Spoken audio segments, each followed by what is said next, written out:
Eh bien bonjour à tous messieurs dames, bienvenue sur cette nouvelle vidéo, j'espère que vous allez bien, c'est Fuku. Aujourd'hui nous sommes le 31 mai 2023, on est exactement le dernier jour, forcément, même les dernières heures de ce mois de mai 2023. Il est exactement 21h41, donc on est tout juste un peu avant la fermeture de Wall Street. Voilà, grossièrement on finira dans le rouge, comme vous pouvez le voir, à mon avis ça ne bougera pas trop. Aujourd'hui, on a eu un CAC 40 qui a fait moins 1,54%, 7098 points, pratiquement sauvé les 7100, j'ai envie de vous dire. Un Eurostox à moins 1,45, un DAX qui plonge à moins 1,54. Le FTSE 100, moins 1,01, le Dow Jones, moins 0,47, le Nasdaq, moins 0,50. On a un pétrole Brent toujours très très bas, 72,71 $. Le 11 d'or, 1963,85 $. Et un euro USD à 1,068. On a franchi la barre symbolique des 1,070. Voilà, incroyable. L'euro qui descend aussi, beaucoup d'actualité aujourd'hui. Bitcoin 27 185 $. Palmarès USRD, on a Inventiva plus 20,71. Capgemini plus 6,82 avec de bonnes nouvelles au niveau de Capgemini. Voilà, on a eu quand même pas mal de choses. Je sais pas si on aura le temps de voir, mais vraiment il s'est passé énormément de choses sur Capgemini. Surtout ils ont bien su gérer voilà, l'avancée, l'IA, etc. etc. Enfin bref, il y a pas mal de choses sur Capg à dire. Equinox plus 5,19, Valeo qui est en plus forte baisse aussi, moins 5,92, Amundi moins 5,99 et Waga Energy à moins 7,04. Donc aujourd'hui beaucoup de choses. Alors déjà on va commencer par les bonnes nouvelles. Bon voilà, au niveau européen, ça s'est plutôt assez bien passé. En tout cas, les résultats de l'inflation. Donc voilà, le CAC 40, voilà, le CAC 40 qui a quand même réduit de moins 1,54%. On n'a pas réussi non plus à sauver les 7100. Enfin, on va dire qu'on est tout juste aux alentours des 7100 points. Dans les bonnes nouvelles, parce que là je suis reparti dans les mauvaises, dans les bonnes nouvelles, on a aussi l'inflation au niveau de la France, voilà, qui a été très très très bonne, moins forte que ce qu'on attendait. Rendez-vous compte, on attendait, je crois, un 5,6, si je ne dis pas de tête, on a eu un 5,1, donc on a définitivement quitté les 6% et quelques. Enfin bref, on a vraiment basculé. On a vraiment une inflation qui ralentit. Alors j'ai regardé un peu plus en détail l'inflation, forcément due à la baisse énorme de tout ce qui était facteur d'inflation, notamment le pétrole, tout ce qui était au niveau forcément des valeurs énergie, mais aussi on a certaines matières premières forcément qui descendent. Donc écoutez, les matières, les matières énergétiques aussi, comme le pétrole, comme le gaz, etc., etc., qui sont vraiment en train de diminuer. On voit bien au niveau du Brent, 72,71 $, voilà, on était à 80 et quelques dollars il y a de cela un mois. Donc forcément une inflation qui se réduit et des consommateurs, alors qui par contre eux sont toujours un peu voilà, un peu comment vous dire, plus dans l'abondance, voilà. Un peu réticent. Donc écoutez, pour l'instant, très très bonne nouvelle en tout cas pour notre économie française. Bon après, le CAC 40 n'a pas su repartir dans le vert par la suite. Notamment, on a tout ce qu'il y a eu, accord de la dette. On a eu aussi des très mauvais chiffres de la Chine, de l'activité chinoise. Et aussi, au niveau des US, un trop bon chiffre de l'emploi. Ce qui forcément peut dire peut-être éventuellement une hausse des taux encore pour pas à venir, parce que forcément on tablerait sur un 90% de chance que on ait une prochaine hausse de taux, mais pour la fois prochaine encore. Donc voilà, vraiment on n'a pas beaucoup de bonnes nouvelles, hélas. Donc voilà. C'est ce qui explique un peu vraiment cette débâcle au niveau des indices aujourd'hui. Entre voilà, l'espoir de voir la Fed faire une pause de hausse de taux en juin est définitivement, cassé, hein, j'ai envie de vous dire, notamment avec les chiffres de l'emploi, hein, boostés par les chiffres de l'emploi. On a aussi voilà, les mauvais indicateurs chinois, on a vraiment un doute aussi, on a eu un accord qui a été voilà, sur le plafond de la dette qui a mis beaucoup trop de temps, qui vraiment est tout juste arrivé. On a le Congrès qui doit toujours se réunir avant de valider effectivement cet accord, malgré le fait que ça a été, j'ai envie de vous dire, adopté par les deux parties, enfin, sur le papier, quoi. Il faut encore que le Congrès approuve. Donc voilà, on a vraiment trop de choses qui se passent et trop de mauvaises choses. Voilà un peu ce qui s'est passé aujourd'hui sur notre magnifique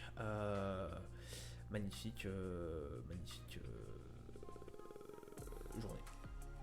Pardon, je viens de voir Capgemini qui effectivement, je vous avais dit si on avait 30 secondes, vraiment on prend 30 secondes, je sais que mes reviews prennent énormément de temps, mais moi je prends 30 secondes pour vous parler de Capgemini qui a gagné environ 7%. Effectivement, on a un partenariat avec Google Cloud dans le domaine de l'analyse des données et de l'intelligence artificielle. Donc du coup, ça pète forcément les compteurs. Capgemini qui a été très apprécié aujourd'hui par nos investisseurs. Donc du coup, la multinationale française va utiliser l'IA générative du mastodonte américain, donc du coup notamment Google Cloud, ça va être Bard environ, hein, voilà, pour développer en 2 ans 500 applications pratiques de cet outil révolutionnaire à destination de l'industrie. Donc voilà, forcément ça a extrêmement plu, on a toujours un engouement incroyable, et c'est aussi ce qui sauve un peu notre Nasdaq, malgré qu'aujourd'hui on soit en baisse. C'est ce qui sauve un peu notre Nasdaq en ce moment. Voilà, alors calendrier d'annonces économiques, du coup on a eu les mauvais chiffres du PMI manufacturier au niveau de la Chine qui c'est vraiment très inquiétant, hein, au niveau chinois depuis le début de l'année. On a l'impression que vraiment la Chine a du mal à relancer toute son économie. Et elle a du mal, donc écoutez, pour l'instant voilà, ça reste pas terrible. Au niveau du Japon, c'est un peu mieux, bon, malgré qu'on a une confiance des consommateurs en dessous de ce qu'on avait prévu, hein, on va pas se mentir. Donc voilà, après on a eu le taux d'inflation, alors on avait déjà eu le taux d'inflation, je vous rappelle, espagnol qui avait été très bon, taux d'inflation français aussi très bon, 8h45, on attendait un 5.5, valeur précédente 5.9, et on a eu un 5.1, donc une inflation beaucoup plus basse que ce qu'on attendait et ce qu'on avait eu auparavant. Donc très bien. Je crois que c'était à 5.6, mais non, c'est 5.5. Pareil au niveau italien. Alors dans ce cas-là, le niveau italien, bon, je vous ai dit en Europe parce qu'effectivement j'ai pris plutôt l'exemple de notre Espagne et aussi de la France, mais effectivement au niveau italien ça s'est pas forcément passé comme prévu. Alors certes là ça a été on a descendu d'un cran quand même, parce qu'on était à 8.2, on est à plus qu'à 7.6, mais on attendait par le consensus un 7.4%, donc forcément le taux d'inflation pas très bon au niveau de notre Italie. Taux d'inflation au niveau de l'Allemagne qui a été très bien lui aussi. Oui, je dis Europe, j'avais pris Espagne, voilà, bon bref, vous avez compris, je vais pas tous les faire de toute façon. L'Allemagne qui a été très bien aussi, ça a été salué un peu par les marchés, par le DAX, alors à ce moment-là on était quand même toujours dans le rouge, ça n'a pas permis au DAX non plus de s'en tirer. On vous rappelle que l'Allemagne est en récession depuis le début depuis 2 semaines, une semaine et quelques, puisqu'on a eu les indicateurs retour du PIB la semaine dernière. Donc voilà, mais le taux d'inflation voilà, qui chute, on a été à 7.2 quand même, on était à plus de 7% sur le dernier mois, sur le dernier mois. On est descendu à 6.1, donc forcément avec une inflation qui descend, qui défend fortement, puisque on était à 6.5 selon le consensus, ouais, moins fort que ce qu'on attendait. Taux de croissance du PIB au niveau indien, qui est, je vous le rappelle, le pays le plus peuplé au monde maintenant. 6,1%, on est largement au-dessus de nos estimations aussi. On est estimé à 5%, la croissance du PIB incroyable, 6,1%. L'Inde qui va, alors peut-être dans les années à venir, je dis bien peut-être, c'est encore de la spéculation, devenir la grosse puissance émergente possible, qui va en tout cas peut-être concurrencer la Chine. Au niveau du Canada, on a un PIB en taux de croissance du coup qui est à 0,8. On attendait 0,4, donc mieux que ce qu'on attendait. Et le Jolt, qui là est un excellent indicateur qui est regardé par la Fed, hein, notamment. N'oubliez pas l'offre d'emploi, le Jolt, qui a été ressorti nettement supérieur à ce qu'on attendait. Donc là, ça pose effectivement tous les débats autour de la hausse des taux par la suite. Voilà, donc on refait pas le topo là-dessus. Demain, on aura le PMI manufacturier, le Caixin, au niveau chinois à 3h45. Dans la foulée, oui, non. Demain matin, 11h, le taux de chômage au niveau européen et le taux d'inflation européen. Donc cette fois-ci, ça sera pas juste voilà, au pifomètre, comme je vous ai dit, comme quoi l'inflation européenne était en train de redescendre. Alors effectivement, normalement, elle est en train de descendre. Vu les chiffres qu'on a eu avec l'Allemagne, la France, l'Allemagne, la France et l'Espagne. Bon, on a eu d'autres, il y avait d'autres pays européens, je suis d'accord, mais on peut potentiellement, avec ces bons chiffres, espérer un taux d'inflation un peu moins élevé. En tout cas, je pense pas qu'on soit à 7%, je crois pas qu'on soit au-dessus de 6,3%.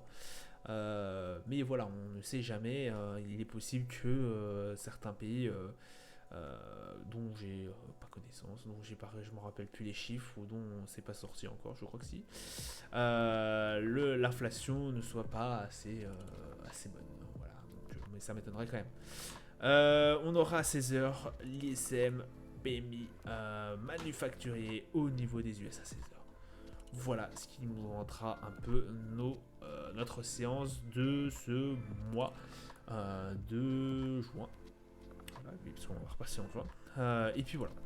Au niveau de nos marchés. Alors, nos marchés, on a un CAC 40 du coup qui a, dans la totalité de la journée, réussi à sauver ses 7100 points. Donc, vous vous rendez compte, on est tellement descendu vite que j'ai même pas le temps de poser mes supports. Donc on a réussi à sauver nos 7000 points. Pour l'instant on est à 7129 points, 130. Bon, on a quand même un RSI qui est dans le rouge, hein, un RSI à 34 avec un MACD forcément en tendance baissière. Donc là on espère qu'au bout d'un moment ça a freiné quand même, parce que voilà, hier on avait des calls qui étaient aux alentours des 7150, enfin en tout cas les derniers calls. Ça a très très vite cédé en ce début de... Enfin hier, oui, hier. En ce début de matinée, ça a très très vite sauté. Donc écoutez, là on grince des dents. Potentiellement, il y aurait d'autres positions acheteuses qui seraient aux environs des 7000. En dessous des 7005, enfin aux alentours des 7050, des 7060. Puisque là effectivement on a été chercher les 7080 et quelques durant la journée, durant les dernières journées, durant la dernière phase durant la phase de Wall Street, bref. Mais là voilà, vraiment au plus bas on est descendu à 7080, on s'est fait rejeter des 7100. Écoutez, pour l'instant ça reste, j'espère, on a sauvé nos 7100. Le DAX qui lui aussi est bien descendu, on a tapé le support des 15006, on s'est fait rejeter, on est aux alentours des 15713. On a un RSI du coup qui a totalement aussi chuté, on était à 70, un peu plus de 70 au niveau du RSI la semaine dernière. Là vraiment on est en train de basculer vraiment dans du rouge. Le MACD voilà, on sent la tendance qui va peut-être s'inverser. Un RSI à 42, donc on commence à s'approcher aussi de la zone de survente. Donc attention sur des changements de tendance probables sur les prochaines séances. Le Brent qui continue aussi sa descente, hein, voilà, on était à 73 $ hier, on est descendu en dessous des 73, on est à 72,58 pour l'instant. Au plus bas, on a même vu les 71 $ pointer leur nez. Alors 71,80, enfin 71,9, hein, mais c'est quand même vers les 71, pardon. Un RSI à 37, donc vraiment on est très très proche de la zone des surventes qui est aux alentours de 30. Et un MACD, voilà, en tendance toujours baissier. Le 11 d'or, on a 1963. Écoutez, pour l'instant, en tout cas, le support des 1955, bon, qui a fait, voilà, qui a joué un peu son rôle, 1950 plutôt, bah voilà, nous a remis dans les rails, en tout cas pour une petite hausse. On est à 45, donc on reprend un peu de la couleur au niveau du RSI. Le MACD, bah pour l'instant, est toujours en tendance baissière. De toute façon, on descend depuis le 3 mai, depuis le début du mois. Donc écoutez, bah là, l'or s'est mal porté, un peu comme le CAC 40 sur ce mois-ci. Donc bon, bah, à voir par la suite si ce support des 1950 peut nous refaire remonter et nous propulser jusqu'au 2000, où on va être en phase de range entre les 1950 et les 2000. Le S&P 4180, bon écoutez, encore une journée de baisse à mon avis pour le S&P. Bon, après on reste quand même sur certains outils, enfin sur certains indicateurs assez bons. Le RSI est à 54, donc on est tout juste un peu au-dessus de la neutralité. Un MACD toujours sur une petite tendance haussière. Voilà, rien de très très inquiétant en tout cas pour notre S&P. On a toujours ce support aux alentours des 4150 avec aussi bah, du coup une barre, une résistance aux alentours des 4300. Bon voilà, pour l'instant on vivote toujours au-dessus des 4150, de notre support des 4150 à 4180. Attention par la suite si effectivement ce mouvement baissier se prolonge, à bien veiller à faire attention lorsqu'on est aux alentours de la barre du support des 4150. Le Nasdaq qui est toujours sur une très belle performance malgré une journée nulle, j'ai envie de vous dire, hier, et baissière à mon avis. Aujourd'hui, on reste quand même sur du très très très bon chiffre, avec un RSI qui quand même est à 71, donc bien comme il faut, au-dessus, enfin bien comme il faut, on était à 74 hier, j'ai envie de vous dire, mais au-dessus de la zone de survente, de surachat, pardon. Donc forcément là, un petit risque effectivement supplémentaire pour les positions acheteuses qu'il y ait à un moment donné, voilà, une stagnation, peut-être même une petite baisse, un souffle à aller chercher. Un MACD, bon, toujours en pleine paix, on pète vraiment sur les scores là, sur du MACD, le MACD vraiment en tendance vraiment haussière. Je vous rappelle, on est à 14 000 au niveau du support, aux alentours des 14 000, avec du coup un objectif à 15 000. Pour l'instant, pour moi, le Nasdaq est en très très grande forme, forcément boosté par tout ce qui est IA et autres. Ça bouge énormément dans la tech, en tout cas. Donc, bah écoutez, pour l'instant, pas trop d'inquiétude. Alors, peut-être qu'il y en a une, effectivement, sur celle de juin. De toute façon, enfin, sur la hausse des taux de juin. On ne s'en fait pas, à mon avis, on va se la manger, ça c'était sûr et certain. Mais par contre, Jérôme, sur les dernières nouvelles, Jérôme Powell nous avait quand même dit qu'il essaierait, enfin, qu'il y aurait probablement une pause sur la hausse des taux. À voir si cela est vérifié et avéré, et dans ce cas-là, à mon avis, le Nasdaq, à mon avis, va continuer sa progression. Si cela n'est pas vrai, cela peut amener si cela est remis en doute, cela peut amener des grosses turbulences au niveau du Nasdaq. On sait que le Nasdaq est extrêmement frileux au niveau des hausses des taux, voilà, investissement, etc., etc. Je vous refais pas tout le bagou. Donc attention quand même au niveau du Nasdaq. Le Dow Jones, on est à 32 916. On a été chassé bien bas, hein. On a été cherché au niveau des 32 700, 600 même pendant un moment. Peut-être pas 600, 700 et des patates. Mais voilà, extrêmement profond, extrêmement loin. On a un RSI, hein, voilà, on ressent encore cette baisse, ce changement en fait de rythme au niveau du du Dow Jones. On espère toujours que ce support des 33 000 tient toujours. Pour moi, il tient toujours. La grosse la grosse descente serait faite, en fait, la grosse cassure de ce niveau est plutôt aux alentours des 32 500, 400 vraiment. À 32 400, on peut se dire que voilà, ce niveau des 33 000 ne tient plus. Là, ce n'est pas encore le cas. Le 33 000 tient toujours, comme je vous l'ai dit, c'est un énorme support. Il nous a tenu pendant un bon bout de temps. Je ne pense pas qu'il va être aussi facile à casser.